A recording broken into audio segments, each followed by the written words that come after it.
Olá, meus irmãos e irmãs, sejam bem-vindos ao canal Vinícius Siqueira. E se você ainda não é inscrito aqui no canal, se inscreva aqui no canal e não esqueça de ativar o sininho das notificações.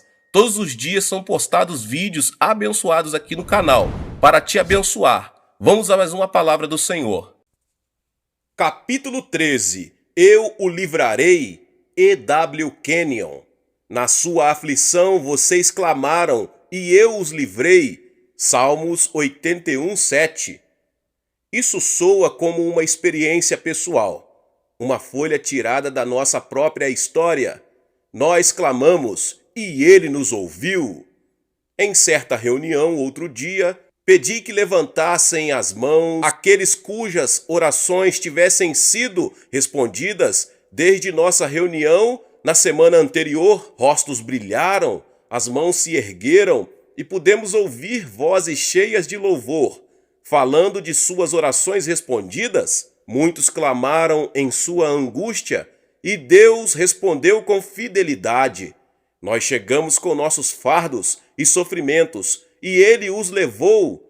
Nós viemos com nossos cuidados e ele os assumiu. Viemos com as nossas enfermidades e ele as curou. Nosso coração está cheio de louvor e adoração, porque sabemos que o Deus de todo o universo é o nosso próprio Pai. Ele nos ama. Se ele carregou Israel em seus braços, carrega-nos em seu coração. Se ele os cravou na palma da mão, a nós nos escondeu em Cristo. Oh, riqueza das riquezas de sua glória e amor! Nós clamamos e ele respondeu. Eu farei o que vocês pedirem em meu nome. João 14:13, disse o mestre. Observe bem, ele disse, eu farei. Você pede, ora, intercede, e ele responderá, fará e agirá. Capítulo 14. O sumo sacerdócio de Jesus, E.W. Kenyon. O ministério de Jesus à direita de Deus é um dos traços mais característicos da revelação paulina. O problema da autoria de Hebreus é estabelecido. Hebreus é uma parte dessa revelação. Ninguém mais poderia tê-lo apresentado como Paulo o fez a nós. É uma revelação do que Jesus fez a partir do momento em que se fez pecado na cruz, até que se assentou à direita do Pai. A obra toda nos é apresentada nessa maravilhosa revelação. Não somente Paulo dá a conhecer o que Cristo fez por nós em seu ato substitutivo, como também ele torna conhecido o que o Espírito Santo, por meio da palavra, quanto à obra substitutiva de Cristo, faz na vida do indivíduo. Existem, na verdade, 4 fases dessa revelação. Primeira, o que Cristo fez por nós. Segunda, o que o Espírito Santo, por meio da palavra, faz em nós. Terceira, o que Jesus está fazendo agora por nós à direita do Pai. Quarta, o que seu amor faz por nosso intermédio no ministério. Nós gastamos muito tempo estudando o que Cristo fez por nós, mas muito pouco tempo no que ele faz em nós, e até mesmo no que ele está fazendo agora em seu sumo sacerdócio à direita do Pai. Todo o seu ministério por nós teria sido um completo fracasso se ele não o tivesse conduzido agora à direita do Pai. Jesus morreu como o Cordeiro, mas ressuscitou como sumo sacerdote. Seu primeiro ministério, após haver ressuscitado dentre os mortos, é ilustrado em João 20:15-18, que registra o encontro de Jesus com Maria após sua ressurreição. Ela lançou-se a seus pés, e não se espante, ele lhe disse, não me segure, pois ainda não voltei para o Pai. Vá, porém, a meus irmãos e diga-lhes, estou voltando para meu Pai e Pai de vocês, para meu Deus e Deus de vocês. Verso 17. O que ele quis dizer? Ele morreu como cordeiro substituto, ressuscitou como sumo sacerdote. Por essa razão, era necessário que ele tornasse semelhante a seus irmãos em todos os aspectos, para se tornar sumo sacerdote misericordioso e fiel, com relação a Deus e fazer propiciação pelos pecados do povo. Hebreus 2:17. Ele é um sumo sacerdote misericordioso e fiel, não nas coisas relativas ao homem, mas nas coisas relacionadas a Deus. As reivindicações de justiça têm de ser satisfeitas e as necessidades do homem têm de ser atendidas. Era necessário que, como sumo sacerdote, Jesus fizesse a propiciação pelos pecados do povo. Isso está registrado em Hebreus 9, 11 e 12, quando Cristo veio como sumo sacerdote dos benefícios agora presentes. Ele adentrou o maior e mais perfeito tabernáculo, não feito pelo homem, isto é, não pertencente a esta criação, não por meio de sangue de bodes e novilhos, mas pelo próprio sangue. Ele entrou no lugar santíssimo de uma vez por todas e obteve eterna redenção. Cristo veio. De onde ele veio? Do lugar aonde ele fora como substituto, quando atendeu às reivindicações de justiça, onde ele satisfez as reivindicações da Suprema Corte do Universo contra a humanidade rebelde. Ele teve de levar seu sangue até o lugar santíssimo e selar com ele o documento da nossa redenção. Agora seu sangue é a garantia da integridade da nossa redenção. Assim como o sumo sacerdote da primeira aliança levava o sangue para dentro do lugar santíssimo uma vez por ano e fazia a expiação anual, Jesus levou o seu próprio sangue até lá e fez uma eterna redenção de uma vez por todas. Para os israelitas, a expiação significava simplesmente cobrir o pecado que era levado pelo bode expiatório. A natureza pecaminosa do homem que o fez transgredir a lei, não o ato em si, mas a causa do ato, era antagônica a Deus e tinha de ser coberta. Para ser claro, não foram os pecados que o homem havia cometido que precisavam ser retirados, e sim a natureza pecaminosa do homem que precisava ser exterminada. Essa natureza de pecado era a morte espiritual, a natureza de Satanás. Então Jesus veio e tirou aquela natureza pelo sacrifício de si mesmo. Mas agora ele apareceu, uma vez por todas no fim dos tempos, para aniquilar o pecado mediante o sacrifício de si mesmo. Hebreus 9, 26. Nossos pecados eram coisas pequenas que podiam ser varridas, mas nossa natureza pecaminosa exigiu que o próprio Filho amado de Deus se tornasse pecado para que pudéssemos nos tornar nele justiça de Deus. Ele tomou o nosso pecado para que pudéssemos nos tornar justos. Ele assumiu nossa morte espiritual para que pudéssemos ter vida eterna. Ele tomou o nosso ostracismo, nossa natureza proscrita, para que pudéssemos nos tornar filhos do Pai. Ó, que imensurável graça de Deus revelada no sacrifício de Jesus! Ele carregou o seu próprio sangue para o lugar santíssimo celestial e, em vez de fazer a expiação anual, deu-nos uma eterna redenção.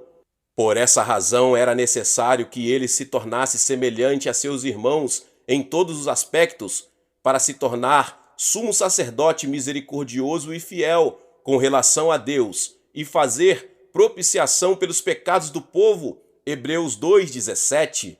Ele é um sumo sacerdote misericordioso e fiel. Deus tinha de ser satisfeito. As reivindicações de justiça tinham de ser atendidas. Por isso ele foi feito pecado, esteve sob condenação e durante 3 dias e 3 noites esteve trancado no inferno, a prisão da morte. A Suprema Corte pôde justificá-lo por completo como nosso substituto e declará-lo completamente justo. Ele atendeu às exigências da justiça e foi liberado. A seu respeito, declara o Senhor: Tu és meu filho, eu hoje te gerei. Salmos 2:7. Em que dia ele foi gerado? No 3º dia, no cárcere de morte, quando Jesus nasceu de novo do Espírito. Esse foi seu novo nascimento, quando nós fomos recriados, porque somos a criação de Deus, realizada em Cristo Jesus, Efésios 2:10, lá ele foi justificado em espírito, ele não somente foi declarado justo, como também foi feito justo com a exata natureza de Deus. Então, tendo sido feito justo, tendo vencido Satanás, despindo-o de sua autoridade, ele ressurgiu dentre os mortos e a Suprema Corte do Universo colocou seu selo de total aprovação em sua obra por nós. Em seguida, ele entrou ao lugar santíssimo e assentou-se à direita do trono da majestade nos céus. Ele fez a propiciação por nossos pecados. A palavra propiciação significa substituição. Por isso ele fez a substituição pelos pecados do povo. Tendo ele mesmo sofrido ao ser tentado, é capaz de socorrer os que são tentados. Hebreus 3:1 diz: portanto, santos irmãos, participantes do chamado celestial, fixem os seus pensamentos em Jesus, apóstolo e sumo sacerdote que confessamos. O cristianismo é chamado de uma confissão. A obra terminada de Jesus Cristo igualmente pode ser chamada de confissão, pois é algo que precisa ser declarado. Agora você pode entender Romanos 10, 9 e 10. Se você confessar com a sua boca que Jesus é Senhor e crer em seu coração que Deus o ressuscitou dentre os mortos, será salvo. Pois com o coração se crê para a justiça e com a boca se confessa para a salvação.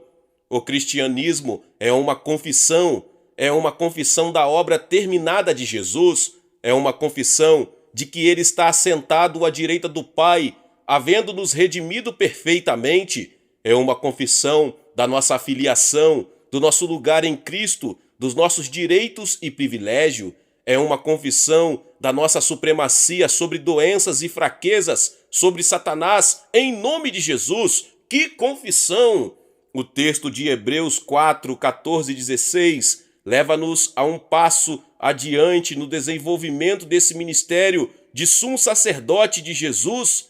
Portanto, visto que temos um grande sumo sacerdote que adentrou aos céus, Jesus, o Filho de Deus, apeguemo-nos com toda a firmeza à fé que professamos, pois não temos um sumo sacerdote que não possa compadecer-se das nossas fraquezas, mas sim alguém como nós, passou por todo tipo de tentação, porém sem pecado. Assim aproximemo-nos do trono da graça com toda a confiança, a fim de recebermos misericórdia e encontrar graça que nos ajude no momento da necessidade.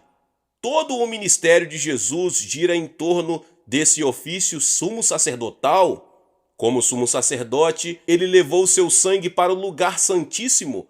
Como sumo sacerdote, ele assentou-se à direita do trono da majestade nos céus. Ele é o sumo sacerdote mediador entre Deus e o homem. Ninguém pode chegar ao Pai a não ser por ele. Jesus disse: eu sou o caminho, a verdade e a vida. Ninguém vem ao Pai a não ser por mim. João 14:6. Pedro disse: não há salvação em nenhum outro, pois debaixo do céu não há nenhum outro nome dado aos homens pelo qual devamos ser salvos. Atos 4:12. Jesus é o único caminho à presença do Pai, sem condenação. É de surpreender que a igreja primitiva fosse chamada de o caminho? Pediu-lhes cartas para as sinagogas de Damasco, de maneira que, caso encontrasse ali homens ou mulheres que pertencessem ao caminho, pudesse levá-los preso para Jerusalém. Atos 9:2. Mas alguns deles se endureceram e se recusaram a crer e começaram a falar mal do caminho diante da multidão. Paulo então afastou-se deles, tomando consigo os discípulos, passou a ensinar diariamente na escola de Tirano. Atos 19:9. Naquele tempo houve um grande tumulto por causa do caminho. Atos 19:23, Atos 16:17, 14:22, Isaías 30:21 e 35:8. Ele não é apenas o sumo sacerdote Senhor, o mediador, mas no momento em que a pessoa aceita Cristo, ele, Cristo, torna-se o intercessor sacerdotal. Ele sempre vive para interceder pelo crente. Isaías 53:12. Romanos 8:34, Hebreus 7:25. Que ministério, que serviço! Ele não tem como tirar férias, não tem oportunidade de se afastar por um momento.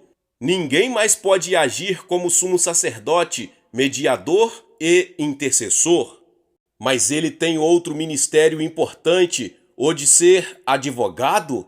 Quando o crente é tentado e Satanás ganha o domínio sobre ele, o crente clama em agonia por misericórdia e Cristo sussurra: se confessarmos os nossos pecados, ele é fiel e justo para perdoar os nossos pecados e nos purificar de toda a injustiça. 1 João 1:9. Então ele culmina ao dizer: meus filhinhos, escrevo a vocês estas coisas para que vocês não pequem. Se porém alguém pecar, temos um intercessor junto ao Pai, Jesus Cristo o justo. 1 João 2:1. Ele é justo, por isso pode entrar na presença do Pai. Quando nós perdemos o sentido de justiça por nossas más ações, como nosso advogado, ele restaura o nosso senso de justiça. Ele é o Senhor e cabeça da igreja. Davi profetizou a respeito dele em Salmos 23:1. O Senhor é o meu pastor, de nada terei falta. Ele é o cuidador, amado e noivo do corpo. Ele é o primogênito dentre os mortos, o cabeça de todos os principados e poderes. Ele é o Senhor ressurreto, assentado à direita do Pai. Acompanhe-me por toda a epístola de Hebreus e você encontrará a contínua revelação dessas diferentes fases de seu sumo ministério sacerdotal.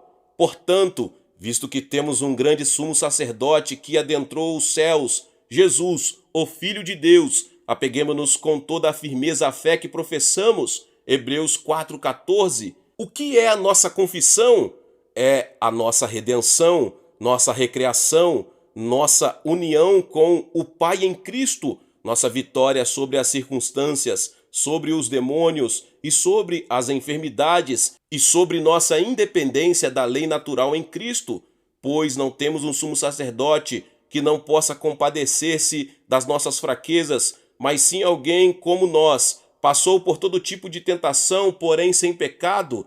Assim aproximemo-nos do trono da graça com toda a confiança, a fim de recebermos misericórdia e encontrarmos graça que nos ajude no momento da necessidade. Hebreus 4:15-16. A palavra confiança, ousadia, significa liberdade de expressão. Na Pesrita, a antiga versão siríaca do Novo Testamento, há uma referência marginal que registra com a face descoberta. Nós entramos sem nenhum senso de culpa ou pecado, como uma criança se aproxima dos pais terrenos. Todo sumo sacerdote é escolhido dentre os homens, Hebreus 5:1, e tem debilidades. Jesus não teve debilidades, ele não teve nada, a não ser o que assumiu por nós. Ele não procedeu da linhagem de Levi, ele não ingressou no sacerdócio por nascimento. Ele é o sacerdote segundo a ordem da parte de Deus. O Senhor jurou e não se arrependerá. Tu és sacerdote para sempre. Jesus tornou-se, por isso mesmo, a garantia de uma aliança superior. Hebreus 7:21-22. Ele é um sumo sacerdote, o fiador de uma aliança por ele liberada. Ele foi o sacrifício da aliança. Seu sangue foi o sangue da aliança, sua vida foi a vida da aliança, agora ele é a garantia dela. Toda a escritura sagrada, de Mateus a Apocalipse, apoia-se no próprio Senhor Jesus. Seu próprio trono é o apoio de toda a palavra. Assim como Deus se tornou a garantia da aliança abraâmica, Jesus é agora a garantia dessa nova aliança. Ele pode ser porque permanece para sempre. Seu sacerdócio é imutável, portanto, ele é capaz de salvar definitivamente aqueles que, por meio dele, se aproximam de Deus, pois vive sempre para interceder por eles. É de um sumo sacerdote como esse que precisávamos, santo, inculpável, puro. separado dos pecadores, exaltado acima dos céus. Hebreus 7, 25 e 26. É de um sumo sacerdote como esse que precisávamos. Eu penso que não existe expressão mais doce em toda a revelação do que esta. Considere-o em toda a sua graça e beleza e em seu amor transbordante. É desse sumo sacerdote que precisamos. Nós somos uma nova criação, estamos no amado, somos as coisas mais doces, mais bonitas que o Pai tem, somos membros do seu próprio corpo. Cristo diz no versículo 27, primeiro por seus próprios pecados e depois pelos pecados do povo, ele o fez uma vez por todas quando a si mesmo se ofereceu. Ele se fez pecado por nós, ele fez um único sacrifício pelos pecados para sempre e depois assentou à direita do trono da majestade nos céus. Hebreus 8:1, 10 e 12. Você tem consciência do que significa quando é dito que ele se assentou? Significa que a sua redenção é algo que foi completado. Você está curado, está tão bem como Jesus está na mente do Pai. Você é um completo vencedor. Pobreza, escassez, necessidade são coisas do passado. Assim, aproximemo-nos do trono da graça com toda a confiança, a fim de recebermos misericórdia e encontrarmos graça que nos ajude no momento da necessidade. Hebreus 4:16. O meu Deus suprirá todas as necessidades de vocês de acordo com as suas gloriosas riquezas em Cristo Jesus. Filipenses 4:19. Pois os pagãos é que correm atrás dessas coisas, mas o Pai Celestial sabe que vocês precisam delas. Mateus 6:32. Jesus demonstrou isso em sua caminhada terrena. Ele alimentou multidões, ele deu aos discípulos aquela grande quantidade de peixe, ele transformou água em vinho, ele curou o enfermo e atendeu a necessidade do homem. Esse é o meu Senhor. Ele é o mediador da nova aliança. Ele permanece entre a humanidade e o Pai com as mãos perfuradas, o lado ferido e a cicatriz dos espinhos na testa. Ele é o mediador. Você acha que ele recusará qualquer um que vier ao Pai? Nunca! Todo aquele não salvo tem o direito legal à vida eterna. Jesus assume sua parte e responde por quem disser: Deus, eu recebo teu filho como meu Salvador e o confesso como meu Senhor. O ministério sacerdotal de Jesus satisfaz toda a necessidade do cristão a partir do momento em que ele é conduzido à presença do Pai no final da vida. Meus irmãos e irmãs, Deus abençoe a vida de cada um. Acabamos de fazer capítulo 13 e 14 e vamos seguir em continuidade com esta palavra. Se você ainda não é inscrito no canal, se inscreva no canal e ative o sininho das notificações. Todos os dias são postados vídeos abençoados aqui para te abençoar, tá bom? Compartilhe com seus contatos essa palavra e nos vemos nos próximos vídeos. Amém!